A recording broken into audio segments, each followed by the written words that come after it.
Honestly, y'all, I'm pumped for today's topic. Welcome to day 9 of 31 days of NaNoWriMo prep, where we'll be learning all about outlining your novel. If you haven't watched the other 8 videos in the series so far, I will link to the playlist up there in the cards, and also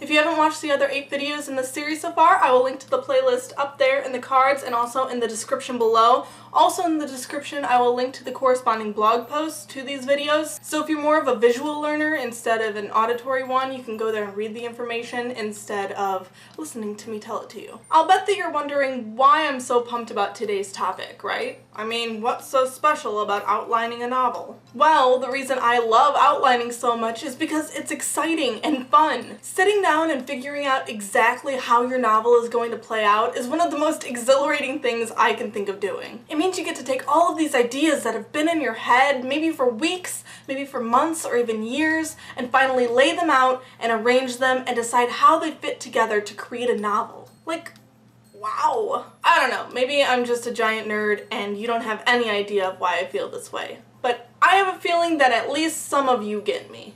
Anyway, enough fangirling over the outlining process. It's time for me to teach you how I like to outline my novels. Now, I'm going to start off with a disclaimer. I never used to outline my novels until I started writing book 1 of my series, The Caspian Chronicles. Then again, I only ever managed to finish one manuscript before Cass Chronicles, so I'm willing to bet that there's a correlation in there somewhere. In fact, I didn't go into Cass Chronicles with an outline either. It was only when I got stuck about halfway through that I realized, oh, maybe an outline would help me figure out where to go from here. Alas, I was right. So, what is outlining and why do you need to participate in this somewhat controversial writing ritual? Well, outlining is the act of plotting out your novel and/or series from beginning to end. And there are plenty of reasons why I think it is so incredibly important to outline. First, it helps you plan out big events in your novel or series and allows you to plan appropriately for foreshadowing. If you don't know what the big moments are going to be, how do you build up to them? Answer: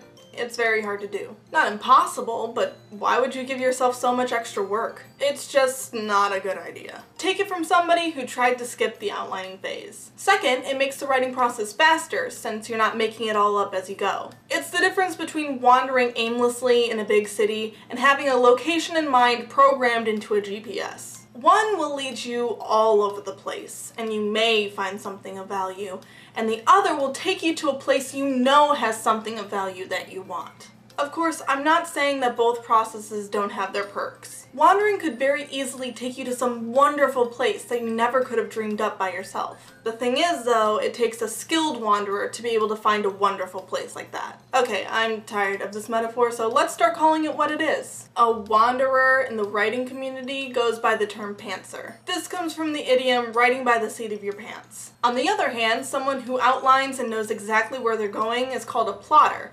because, well, they plot. And somebody who does a little bit of both is known as a plantser, which is the combination between a plotter and a pantser. I have to say, I actually think I'm more of a plantser than a plotter. I still like to let my story and characters surprise me. I'm always open to discovering new things and exploring new paths that I hadn't previously considered. However, I like to have an outline to at least keep me on track, so that if I ever get lost in the never-ending sea of ideas, I can find my way back to the path I have planned out for my book and my series. How do I outline then? I won't lie, I got my outlining technique by watching a ton of YouTube videos on the topic.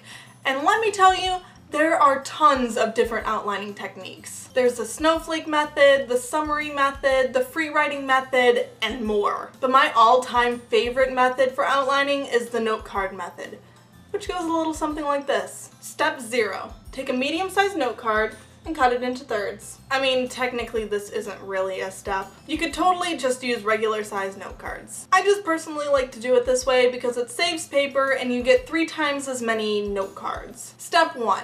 Make the skeleton of your novel. This means write down the main points of your novel. How it starts, the big moments leading up to the climax itself, any big moments or reveals in the falling action, and how it ends. Try to keep what you write on each note card down to a sentence of description. You're not writing your novel right now, you're just planning it. Step 2, start filling in the gaps. Now that you've got a skeleton, it's time to put some muscle on it. Write down scenes that will lead to the big moments in your novel, like the small argument that will incite a big fight later on, or the protagonist learning a spell that will eventually be used to escape the antagonist. Step 3.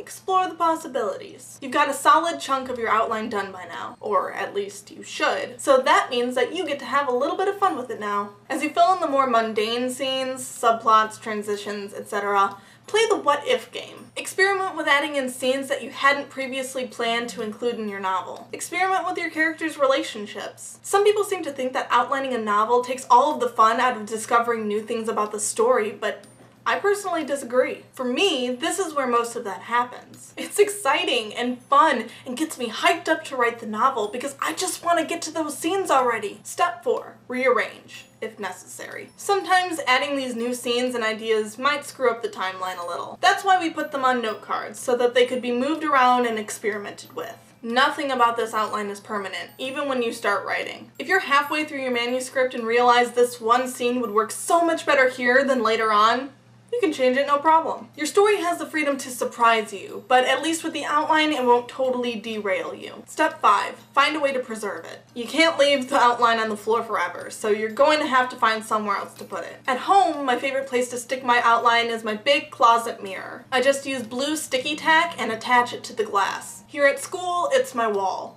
I also use sticky tack on the wall. I also make sure to take pictures of it just in case, and sometimes I even type it all out on my computer just so that I have it backed up in a couple of places. I don't recommend doing the outline on your computer from the beginning though, even if you have a program like Scrivener, because being physical and actually handling the note cards really helps get the creative juices flowing, at least in my experience. A few more hints and tips I have for you. 1. Use different colors. This just helps you keep things separate in your mind, like the main plot, subplots, etc. 2. Don't separate your novel into chapters yet. It may be tempting, but seriously, don't bother. At this point, you don't really know how your novel will flow, and you'll probably end up changing it at least 5 different times if you try to do it at this stage in the process. 3. Don't worry about your novel being too long or too short. You can always cut or add scenes when the time comes for you to write your manuscript. For now, you just need to try your best to plan out the novel you want to write the way you feel like you want to write it. Whether you think you're a plotter, pantser, or plantser, I highly recommend you at least try this method out for yourself. Maybe it'll work for you and maybe it won't, but you'll never know unless you give it a shot.